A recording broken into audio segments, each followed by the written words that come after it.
ನಿರಂತರ ಸುದ್ದಿ.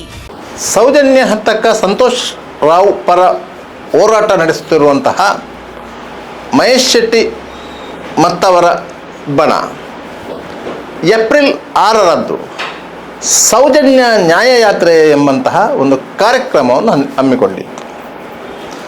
ಸೌಜನ್ಯ ಮೃತದೇಹ ಪತ್ತೆಯಾದಂತಹ ಧರ್ಮಸ್ಥಳ ಸಾಣಘಟ್ಟದ ಬಳಿಯ ಮಣ್ಣಸಂಕದಿಂದ ಬೆಳ್ತಂಗಡಿ ತಹಶೀಲ್ದಾರ್ ಕಚೇರಿಯವರೆಗೆ ಜಾಥಾ ನಡೆಸಲು ತೀರ್ಮಾನಿಸಲಾಗಿತ್ತು.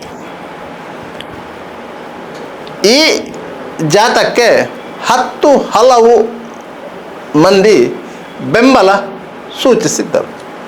ವ್ಯಾಪಕವಾಗಿ ಪ್ರಚಾರ ಮಾಡಲಾಗಿತ್ತು.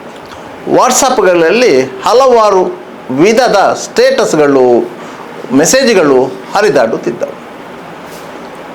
ಈ ಮೆಸೇಜ್ಗಳ ಆಧಾರದಲ್ಲಿ ಧರ್ಮಸ್ಥಳದ ಧನಕೀರ್ತಿ ಅರಿಗ ಎಂಬವರು ರಾಜ್ಯ ಹೈಕೋರ್ಟಿನ ಕದ ತಟ್ಟಿದ್ದರು.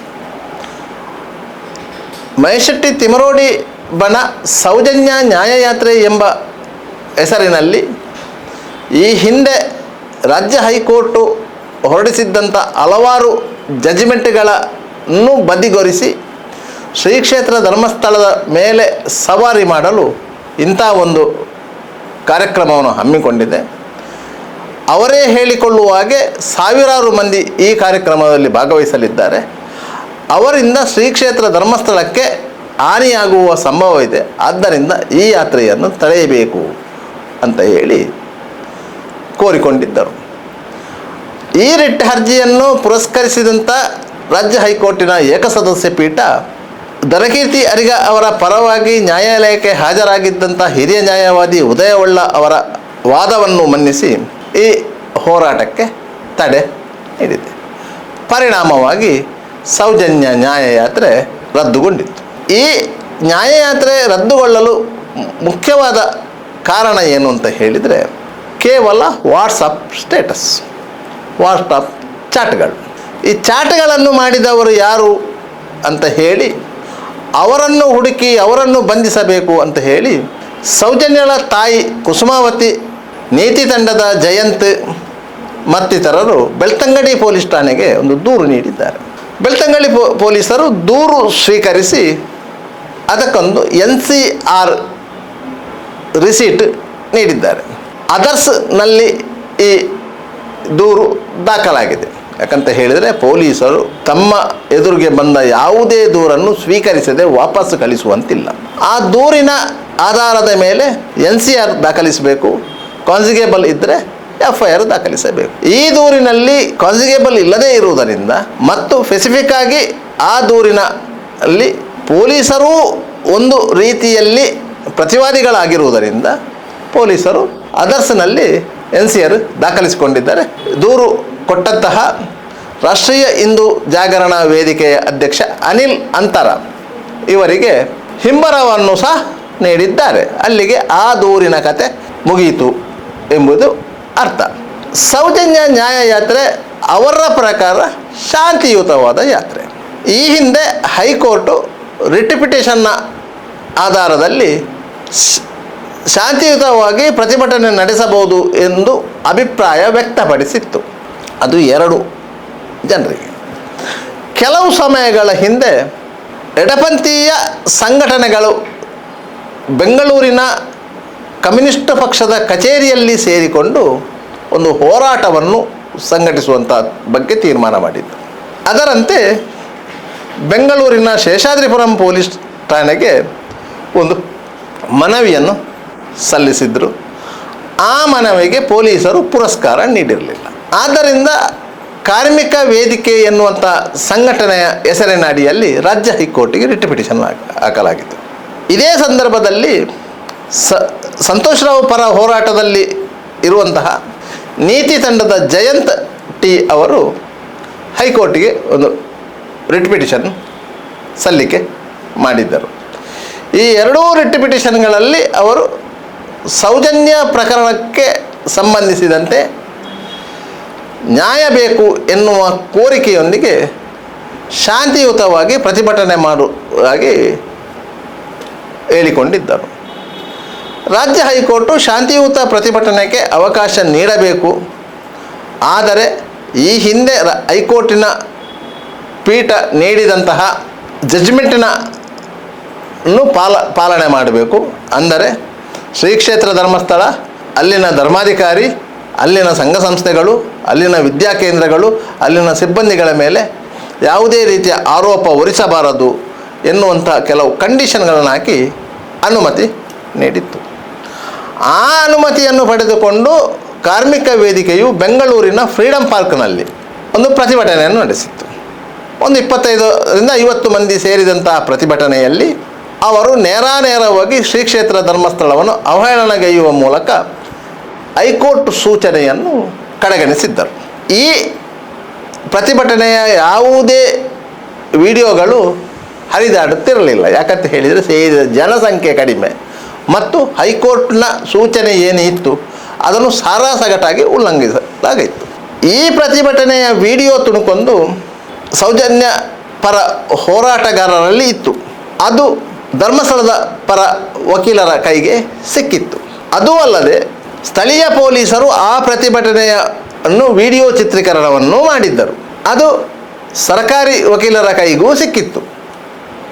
ಇಂತಹ ಸಂದರ್ಭದಲ್ಲಿ ಸೌಜನ್ಯ ನ್ಯಾಯಯಾತ್ರೆ ಎನ್ನುವ ನೆಪದಲ್ಲಿ ಶ್ರೀ ಕ್ಷೇತ್ರ ಧರ್ಮಸ್ಥಳಕ್ಕೆ ನುಗ್ಗುವುದಾಗಿ ಬೆದರಿಕೆ ಒಡ್ಡಲಾಗಿದೆ ಅಂತ ಹೇಳಿ ಒಂದೆರಡು ಸೌಜನ್ಯ ಪರ ಹೋರಾಟಗಾರರು ವಿಡಿಯೋ ಮಾಡಿ ಅದನ್ನು ವಾಟ್ಸಪ್ನಲ್ಲಿ, ಯೂಟ್ಯೂಬ್ನಲ್ಲಿ ಹರಿಯಬಿಟ್ಟಿದ್ದರು.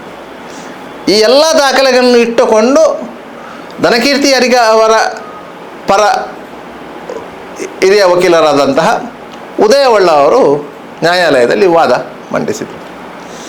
ಈ ಸಂದರ್ಭದಲ್ಲಿ ಸರ್ಕಾರಿ ಪರ ವಕೀಲರು, ಅಂದರೆ ಈ ರಿಟ್ ಪಿಟಿಷನ್ನಲ್ಲಿ ಕುಸುಮಾವತಿ, ಜಯಂತ್ ಮಾತ್ರ ಅನ್ಯ ವ್ಯಕ್ತಿಗಳು ಪ್ರತಿವಾದಿಗಳಾಗಿದ್ದರು. ಮತ್ತು ಎಲ್ಲ 13 ಮಂದಿ ಸರ್ಕಾರಿ ಸಿಬ್ಬಂದಿಗಳು ಪ್ರತಿವಾದಿಗಳಾಗಿದ್ದರು. ಅಂದರೆ ದಕ್ಷಿಣ ಕನ್ನಡ ಜಿಲ್ಲಾ SP, additional SP, Bantwal DYSP, Belthangady circle inspector, Belthangady sub inspector,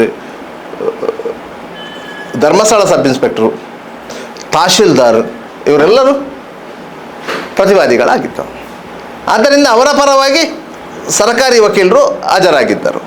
ಅವರಿಬ್ಬರ ವಾದ ಪ್ರತಿವಾದಿಗಳನ್ನು ಆಲಿಸಿದಂತಹ ನ್ಯಾಯಾಲಯ ಒಂದು ಮೌಖಿಕ ಅಭಿಪ್ರಾಯವನ್ನು ವ್ಯಕ್ತಪಡಿಸಿತು. ಏನಂತ ಹೇಳಿದರೆ, ಶಾಂತಿಯುತ ಪ್ರತಿಭಟನೆಗೆ ಪ್ರಜಾಪ್ರಭುತ್ವದಲ್ಲಿ ಅವಕಾಶ ಇದೆ.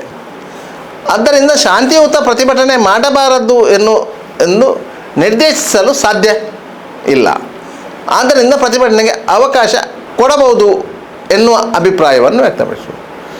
ತಕ್ಷಣ ಆ ಕೋರ್ಟ್ ಹಾಲ್ನಲ್ಲಿದ್ದಂಥ ವಕೀಲರೊಬ್ಬರು ಈ ವಿಚಾರವನ್ನು ನ್ಯಾಯಾಲಯದ ಹೊರಗಿದ್ದಂತಹ ಸಂತೋಷರಾವ್ ಪರ ಹೋರಾಟದಲ್ಲಿ ಮುಂಚೂಣಿಯ ನಾಯಕರಾಗಿರುವಂಥ ಗಿರೀಶ್ ಮಟ್ಟಣ್ಣ ಅವರಿಗೆ ಹೇಳಿದರು, ಹೈಕೋರ್ಟು ಸೌಜನ್ಯ ನ್ಯಾಯಯಾತ್ರೆಗೆ ಅನುಮತಿ ಕೊಡ್ತದೆ, ಆ ರೀತಿ ಅಭಿಪ್ರಾಯ ವ್ಯಕ್ತಪಡಿಸಿದೆ ಅಂದರೆ ತಕ್ಷಣ ಫೇಸ್ಬುಕ್ ಲೈವ್ ಬಂದಂಥ ಗಿರೀಶ್ ಮಟ್ಟಣ್ಣವರು ಸೌಜನ್ಯ ನ್ಯಾಯಯಾತ್ರೆಗೆ ಹೈಕೋರ್ಟು ಅನುಮತಿ ನೀಡಿದೆ, ನ್ಯಾಯಯಾತ್ರೆಯನ್ನು ತಡೆಯಲು ಧರ್ಮಸ್ಥಳದ ಪರವಾಗಿರುವವರು ನಡೆಸಿದ ಪ್ರಯತ್ನವನ್ನು ಹೈಕೋರ್ಟ್ ವಿಫಲಗೊಳಿಸಿದೆ.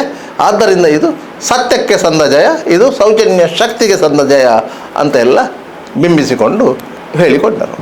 ಅವರ ಫೇಸ್ಬುಕ್ ಲೈವ್ ಮುಗಿಯುವ ಮೊದಲೇ ರಾಜ್ಯ ಹೈಕೋರ್ಟ್ನ ಏಕಸದಸ್ಯ ಪೀಠ ಸೌಜನ್ಯ ನ್ಯಾಯಯಾತ್ರೆಗೆ ತಡೆ ನೀಡಿತು.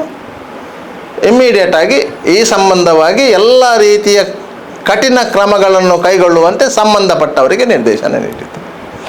ಯಾವಾಗ ಹೈಕೋರ್ಟು ಆ ಆದೇಶವನ್ನು ನೀಡಿತೋ ತಕ್ಷಣ ಸೌಜನ್ಯ ನ್ಯಾಯಯಾತ್ರೆಗೆ ಅನುಮತಿ ನೀಡಿದಂತಹ ಬೆಳ್ತಂಗಡಿ ತಹಶೀಲ್ದಾರ್ ಅವರಿಗೆ ತುರ್ತು ನೋಟಿಸು ಜಾರಿ ಮಾಡಿತ್ತು. ಅವರು ತಕ್ಷಣ ಯಾರು ನ್ಯಾಯಯಾತ್ರೆಗೆ ಅನುಮತಿಯನ್ನು ಕೇಳಿದ್ದಾರೋ, ಅಂದರೆ ಕುಸುಮಾವತಿಯವರು ಆ ಅನುಮತಿಯನ್ನು ಕೇಳಿದ್ದು, ಅವರಿಗೆ ಸೂಚನೆ ನೀಡಿ ಸೌಜನ್ಯ ನ್ಯಾಯಯಾತ್ರೆಗೆ ಹೈಕೋರ್ಟ್ ತಡೆ ನೀಡಿದೆ, ಆದ್ದರಿಂದ ನೀವು ಯಾವುದೇ ರೀತಿಯಲ್ಲಿ ಮೆರವಣಿಗೆ ನಡೆಸುವಂತಿಲ್ಲ ಅಂತ ಹೇಳಿ ಸೂಚನೆ ಕೊಟ್ಟರು. ಅಲ್ಲಿಗೆ ಇವರ ನ್ಯಾಯಯಾತ್ರೆ ನಾಟಕ ಕೊನೆಗೊಂಡಿತ್ತು. ಈ ಆದೇಶವನ್ನು ಹೈಕೋರ್ಟ್ ನೀಡಲಿಕ್ಕೆ ಮುಖ್ಯವಾದ ಕಾರಣ ಏನು ಅಂತ ಹೇಳಿದರೆ, ಇವರು ತನ್ನಿಂತಾನೇ ಬಿಲ್ಡಪ್ ಕೊಟ್ಕೊಂಡು ಹೋದದ್ದು. ಸೌಜನ್ಯ ನ್ಯಾಯಯಾತ್ರೆಗೆ ಯಾವ ಸಂದರ್ಭದಲ್ಲಿ ತಾಲೂಕು ತಹಶೀಲ್ದಾರರು ಬೆಳ್ತಂಗಡಿ ಪೊಲೀಸರ ಅಭಿಪ್ರಾಯವನ್ನು ಕೇಳಿ ಅನುಮತಿ ನೀಡಿದರು, ಅಲ್ಲಿಗೆ ಇವರು ಗೆದ್ದಂತೆ ಎಂದು ಭಾವಿಸಿದ್ದರು. ಯಾಕಂತ ಹೇಳಿದರೆ ಅನುಮತಿ ಸಿಕ್ಕಿದ ಕೂಡಲೇ ಅದು ನ್ಯಾಯಯಾತ್ರೆ ನಡೀತದೆ, ನಾವು ಏನು ಬೇಕಾದರೂ ಮಾತನಾಡಬಹುದು, ಏನು ಬೇಕಾದರೂ ಪ್ರಚಾರ ಮಾಡಬಹುದು ಎನ್ನುವಂತಹ ಭಾವನೆಯಲ್ಲಿ ಅವರಿದ್ದರು. ತಕ್ಷಣ ಅವರು ಸಾಮಾಜಿಕ ಜಾಲತಾಣದಲ್ಲಿ ನ್ಯಾಯಯಾತ್ರೆಗೆ ಅನುಮತಿ ಸಿಕ್ಕಿದೆ, ಒಂದು 25,000 ರಿಂದ 50,000 ಮಂದಿ ಈ ನ್ಯಾಯಯಾತ್ರೆಗೆ ಸೇರ್ತಾರೆ, ಬೇರೆ ಬೇರೆ ಕಡೆಗಳಿಂದ ಕೆಲವು ಪ್ರಮುಖರು ಬರ್ತಾರೆ ಅಂತ ಎಲ್ಲ ಹೇಳಿ ವಾಟ್ಸಪ್ಗಳಲ್ಲಿ ಚಾಟ್ ಮಾಡಲಿಕ್ಕೆ ಆರಂಭ ಮಾಡಿದರು. ಇಷ್ಟೊತ್ತಿಗೆ ಮುಂಬಯಿಯ ವ್ಯಕ್ತಿಯೊಬ್ಬ ಇದನ್ನೇ ನೋಡಿ, ಈ ನ್ಯಾಯಯಾತ್ರೆ ನಡೀತದೆ, ಧರ್ಮಸ್ಥಳದವರ ಮೇಲೆ ಏನು ಬೇಕಾದರೂ ಆರೋಪಗಳನ್ನು ಮಾಡಬಹುದು ಎಂದು ಭಾವಿಸಿ ಒಂದು ರೀತಿಯಲ್ಲಿ ಒಂದು ವಾಟ್ಸಪ್ ಚಾಟ್ ಮಾಡಿಬಿಟ್ಟ. ಅದು ಅವನು ಬೇಕಂತಲೇ ಮಾಡಿದ್ದ, ಬೇಡ ಅಂತಲೇ ಮಾಡಿದ್ದು ಅಂತಲೂ ಗೊತ್ತಿಲ್ಲ. ಇಂತೂ ಕಾನೂನಿನ ಜ್ಞಾನದ ಅರಿವಿನ ಕೊರತೆ ಇರುವವರು ಮಾಡುವಂಥ ಕೆಲಸವನ್ನು ಆ ಮುಂಬಯಿಯ ವ್ಯಕ್ತಿ ಮಾಡಿದ್ದಾನೆ. ಅವ ಫೇಸ್ಬುಕ್ ಲೈವಲ್ಲಿ ಧರ್ಮಸ್ಥಳಕ್ಕೆ ನಾವು ನುಗ್ತೇವೆ, ಒಂದು 25,000 ಜನ ನುಗ್ತೇವೆ, ಧರ್ಮಸ್ಥಳವನ್ನು ಒಡೆಯುವುದೇ ನಮ್ಮ ಗುರಿ, ಧರ್ಮಸ್ಥಳದ ಧರ್ಮಾಧಿಕಾರಿಗಳನ್ನು ಪಟ್ಟಣ ಇಳಿಸಿ ಮಹೇಶ್ ಶೆಟ್ಟಿ ತಿಮರೋಡಿಯನ್ನು ಅಲ್ಲಿ ಪಟ್ಟಕ್ಕೆ ಕೂರಿಸುವವರೆಗೂ ನಮ್ಮ ಹೋರಾಟ ನಿಲ್ಲಲ್ಲ, ಈ ರೀತಿಯಾಗಿ ಮಾತುಗಳು ಹೇಳಿಕೊಂಡು ಹೋದ. ಎಲ್ಲೋ ಕೂತು ಮೊಬೈಲ್ನಲ್ಲಿ ಫೇಸ್ಬುಕ್ ಲೈವ್ ಮಾಡುವಂಥವರು ಧರ್ಮಸ್ಥಳಕ್ಕಂತೂ ಬರೋದಿಲ್ಲ, ಇವರ ಹೋರಾಟಕ್ಕೆ ಭಾಗಿ ಆಗೋದಿಲ್ಲ. ಆದರೆ ಅದರಿಂದ ಉತ್ತೇಜಿತರಾದವರು ಈ ಹೋರಾಟಕ್ಕೆ ಬರ್ಬೋದು, ಅಲ್ಲಿಂದ ಧರ್ಮಸ್ಥಳಕ್ಕೂ ಬರ್ಬೋದು, ಧರ್ಮಸ್ಥಳಕ್ಕೆ ಹಾನಿಯನ್ನು ಉಂಟು ಮಾಡಬಹುದು ಎನ್ನುವ ಭೀತಿ ಧರ್ಮಸ್ಥಳದ ನಾಗರಿಕರಿಗಿತ್ತು. ಅದಕ್ಕಾಗಿ ಧರ್ಮಸ್ಥಳದ ನಾಗರಿಕರಲ್ಲಿ ಒಬ್ಬರಾದಂತಹ ದನಕೀರ್ತಿ ಅರಿಗ ಅವರು ಹೈಕೋರ್ಟ್ನ ಕದ ತಟ್ಟಿದ್ದು. ಹೈಕೋರ್ಟ್ ಗಂಭೀರವಾಗಿ ಪರಿಗಣಿಸಿದ್ದು ಆ ಫೇಸ್ಬುಕ್ ಲೈವಲ್ಲಿ ಹೇಳಿದಂತಹ ಮಾತುಗಳನ್ನು. ಯಾಕಂತೇಳಿ ಇದೇ ರೀತಿಯ ಮಾತುಗಳನ್ನು ಈ ಹಿಂದೆ ಹೇಳಿದಂತಹ ಸಂದರ್ಭದಲ್ಲಿ ಹೈಕೋರ್ಟ್ ಪ್ರತಿಯೊಬ್ಬರಿಗೂ ಚಾಟಿ ಬೀಸಿತ್ತು. ಆದ್ದರಿಂದ ಮಹೇಶ್ ಶೆಟ್ಟಿ ತಿಮರೋಡಿಯವರು ಕಳೆದ ಹಲವು ತಿಂಗಳುಗಳಿಂದ ಧರ್ಮಸ್ಥಳದ ಬಗ್ಗೆ ಯಾವುದೇ ಉಸಿರು ಎತ್ತುವುದಿಲ್ಲ. ಯಾಕಂತ ಹೇಳಿದರೆ ಅವರ ಮೇಲೆ ಹಲವು ಕ್ರಿಮಿನಲ್ ಮಾನಹಾನಿ ಮೊಕದ್ದಮೆಗಳು ವಿವಿಧ ನ್ಯಾಯಾಲಯಗಳಲ್ಲಿ ದಾಖಲಾಗಿದೆ, ಅದನ್ನು ಅವರು ಫೇಸ್ ಮಾಡ್ತಾ ಇದ್ದಾರೆ. ಗಿರೀಶ್ ಮಠಣ್ಣ ಅವರ ಮೇಲೂ ಹಲವು ಪ್ರಕರಣಗಳು ದಾಖಲಾಗಿದೆ, ಅದಕ್ಕೂ ಅವರಿಗೆ ನೋಟಿಸ್ ಆಗಿದೆ, ಅವರು ಅದನ್ನು ಫೇಸ್ ಮಾಡ್ತಾ ಇದ್ದಾರೆ. ಮತ್ತು ಬೇರೆ ಬೇರೆ ಜನರು ಆರಂಭದಲ್ಲಿ ಎಷ್ಟು ಮಂದಿ ಈ ಸಂತೋಷ್ ರಾವ್ ಪರ ಹೋರಾಟದಲ್ಲಿ ಕಾಣಿಸಿಕೊಂಡು ಧರ್ಮಸ್ಥಳದವರ ಮೇಲೆ ಅಪಪ್ರಚಾರ ಮಾಡಲಿಕ್ಕೆ ಹೊರಟರು, ಯಾವುದೇ ರೀತಿಯ ದಾಖಲೆಗಳು ಆಧಾರಗಳಿಲ್ಲದೆ ಸುಮ್ಮನೆ ಆರೋಪ ಮಾಡಿದರು, ಅವರೆಲ್ಲರ ಮೇಲೂ ಕೇಸುಗಳು ನ್ಯಾಯಾಲಯದಲ್ಲಿ ಬಿದ್ದಿದೆ, ಅದನ್ನು ಅವರು ಫೇಸ್ ಮಾಡ್ತಾ ಇದ್ದಾರೆ. ಹಲವಾರು ಯೂಟ್ಯೂಬರ್ಗಳ ಮೇಲೂ ಕೇಸು ಬಿದ್ದಿದೆ, ಹಲವಾರು ಯೂಟ್ಯೂಬ್ಗಳು ಬ್ಲಾಕ್ ಆಗಿದೆ, ವಿಡಿಯೋಗಳು ಡಿಲೀಟ್ ಆಗಿದೆ, ಇಂಥೆಲ್ಲ ಘಟನೆಗಳು ನಡೆದಿದೆ. ಇದೆಲ್ಲವೂ ನ್ಯಾಯ ಪ್ರಕಾರವಾಗಿಯೇ ನಡೆದಿದೆ. ಇಲ್ಲಂದರೆ ಒಂದು ಯೂಟ್ಯೂಬ್ ಚಾನಲ್ ಆಗಿರ್ಬೋದು, ಒಂದು ಫೇಸ್ಬುಕ್ನಲ್ಲಿ ಲೈವ್ ಮಾಡೋದಿರ್ಬೋದು, ಒಂದು ವಾಟ್ಸಪ್ ಚಾಟ್ ಮಾಡಿರೋದು, ಯಾರದ ಒಬ್ಬನ ವ್ಯಕ್ತಿಯ ಮಾನಹಾನಿಕರವಾಗಿ ಹೇಳಿಕೆಗಳನ್ನು ನೀಡೋದು, ಅದಕ್ಕೆ ಸಂಬಂಧಪಟ್ಟು ಏನಾದರೂ ಸುಳ್ಳು ಹೇಳೋದು, ಇದನ್ನು ನ್ಯಾಯ ಯಾವತ್ತೂ ಒಪ್ಪುವುದಿಲ್ಲ. ಅದರಿಂದಾಗಿ ಅವರ ಮೇಲೆಲ್ಲ ಕಾನೂನು ಕ್ರಮಗಳು ಆಗ್ತಾ ಇದೆ. ಯಾರೋ ಒಬ್ಬರು ಮಾತನಾಡುವುದಿಲ್ಲ ಅಂತ ಹೇಳಿದ ಕೂಡಲೇ ಅವರ ಮೇಲೆ ಏನು ಬೇಕಾದ್ರೆ ಹೇಳಬಹುದು ಅನ್ನುವಂಥ ಮನೋಸ್ಥಿತಿ ಉಂಟಲ್ಲ, ಅದು ಅಧಪತನಕ್ಕೆ ದಾರಿಯಾಗ್ತದೆ. ಅಂಥ ಅಧಪತನ ಈ ಸಂತೋಷ್ ರಾವ್ ಪರ ಹೋರಾಟಗಾರರಿಗೆ ಇಲ್ಲಿ ಆರಂಭಗೊಂಡಿದೆ. ಈ ಅಧಪತನದ ಒಂದು ಭಾಗವಾಗಿಯೇ ಸೌಜನ್ಯ ನ್ಯಾಯಯಾತ್ರೆಗೆ ತಡೆ ಬಂದದ್ದು. ಯಾವಾಗ ಈ ಸೌಜನ್ಯ ನ್ಯಾಯಯಾತ್ರೆಗೆ ತಡೆ ಬಂತೋ ಮಹೇಶ್ ಶೆಟ್ಟಿ ತಿಮರೋಡಿ ಬಳಗಕ್ಕೆ ಉರಿ ಎದ್ದು ಬಿಟ್ಟಿತ್ತು. ತಮ್ಮ ಮತ್ತೊಂದು ಕಲೆಕ್ಷನ್ ಯೋಜನೆ ನೆಲಕಚ್ಚಿ ಹೋಯಿತು ಅಂತ ಹೇಳಿ ಯಾಕಂತ ಹೇಳಿದರೆ ಸೌಜನ್ಯ ನ್ಯಾಯ ಹೋರಾಟವನ್ನು ಮಾಡಿಸಿ ಮತ್ತೆ ಜನರನ್ನು ಬಡಿದೆಬ್ಬಿಸಿ ಒಂದಷ್ಟು ಮೊತ್ತವನ್ನು ಸಂಗ್ರಹಿಸುವ ಯೋಚನೆ ಇತ್ತು. ಆದರೆ ಅದಕ್ಕೆ ನ್ಯಾಯಾಲಯ ತಡೆ ನೀಡಿದಾಗ ಇವರು ಅಡಿಗೆ ಬಿದ್ದರೂ ಮೀಸೆ ಮಣ್ಣಾಗಲಿಲ್ಲ ಎಂಬಂತೆ ಮತ್ತೊಂದು ನಾಟಕ ಶುರು ಮಾಡಿದರು. ಯಾಕಂತ ಹೇಳಿದರೆ ಹೈಕೋರ್ಟಿಗೆ ಸಲ್ಲಿಕೆಯಾದಂತಹ ವಾಟ್ಸಪ್ ಚಾಟ್ಗಳು, ವಿಡಿಯೋ ತುಣುಕುಗಳು ಎಲ್ಲವನ್ನೂ ಧರ್ಮಸ್ಥಳದ ಕಡೆಯವರೇ ಮಾಡಿ ಅದನ್ನು ನ್ಯಾಯಾಲಯಕ್ಕೆ ಗಮನಕ್ಕೆ ತಂದಿದ್ದಾರೆ. ಆ ವಾಟ್ಸಪ್ ಚಾಟ್ಗಳಿಗೂ ವಿಡಿಯೋ ತುಣುಕುಗಳಿಗೂ ಹೋರಾಟಗಾರರಿಗೂ ಯಾವುದೇ ಸಂಬಂಧ ಇಲ್ಲ. ಆದ್ದರಿಂದ ಆ ವಾಟ್ಸಪ್ ಚಾಟ್ಗಳನ್ನು ಯಾರು ಮಾಡಿದ್ದಾರೋ ಅವರನ್ನು ತಕ್ಷಣ ಬಂಧಿಸಬೇಕು ಅಂತ ಹೇಳಿ ಹೋಗಿ ಬೆಳ್ತಂಗಡಿ ಪೊಲೀಸ್ ಸ್ಟೇಷನ್ಗೆ 4-5 ಮಂದಿ ಹೋಗಿ ಒಂದು ದೂರು ಕೊಟ್ಟರು. ಅದರಲ್ಲಿ ಸೌಜನ್ಯನ ತಾಯಿ ಕುಸುಮಾವತಿಯವರು ಇದ್ದರು. ಆದರೆ ದೂರು ಕೊಟ್ಟಿರುವುದು ರಾಷ್ಟ್ರೀಯ ಹಿಂದೂ ಜಾಗರಣೆಯ ವೇದಿಕೆಯ ಅಧ್ಯಕ್ಷ ಅನಿಲ್ ಅಂತಾರ. ನ್ಯಾಯಾಲಯದಲ್ಲಿ ರಿಟ್ ಪಿಟಿಷನ್ ಹಾಕಿರುವುದು ಧರ್ಮಸ್ಥಳದ ದನಕೀರ್ತಿ ಅರಿಗ, ಅವರ ವಿರುದ್ಧ ದೂರು ಕೊಟ್ಟಿರುವುದು. ಇಲ್ಲಿ ಹೋರಾಟಕ್ಕೆ ಪರ್ಮಿಷನ್ ಕೇಳಿರುವುದು ಕುಸುಮಾವತಿಯವರು ಮತ್ತು ಜಯಂತ್ ಟಿ. ಈ ಎಲ್ಲ ಗೊಂದಲಗಳ ಮಧ್ಯೆ ಪೊಲೀಸರು ಅದರ್ಸ್ನಲ್ಲಿ NCR ದಾಖಲಿಸಿಕೊಂಡು ಸಾಗ ಹಾಕಿದ್ದಾರೆ. ಅದರಿಂದಾಗಿ ಇವರ ಹೋರಾಟ ಅಲ್ಲಿ ನಿಂತಿದೆ. ಆದರೆ ಈ ವಾಟ್ಸಪ್ ಚಾಟ್ ಯಾರು ಮಾಡಿದ್ದಾರೆ ಅಂತ ನೋಡಿದರೆ ಅದು ಮುಂಬೈನ ಬಾರೊಂದರಲ್ಲಿ ವೆಯ್ಟರ್ ಆಗಿರುವಂತಹ ಉಡುಪಿ ಮೂಲದ ವ್ಯಕ್ತಿ ಎನ್ನುವಂಥ ಮಾಹಿತಿಗಳು ಬರ್ತಾ ಇದೆ.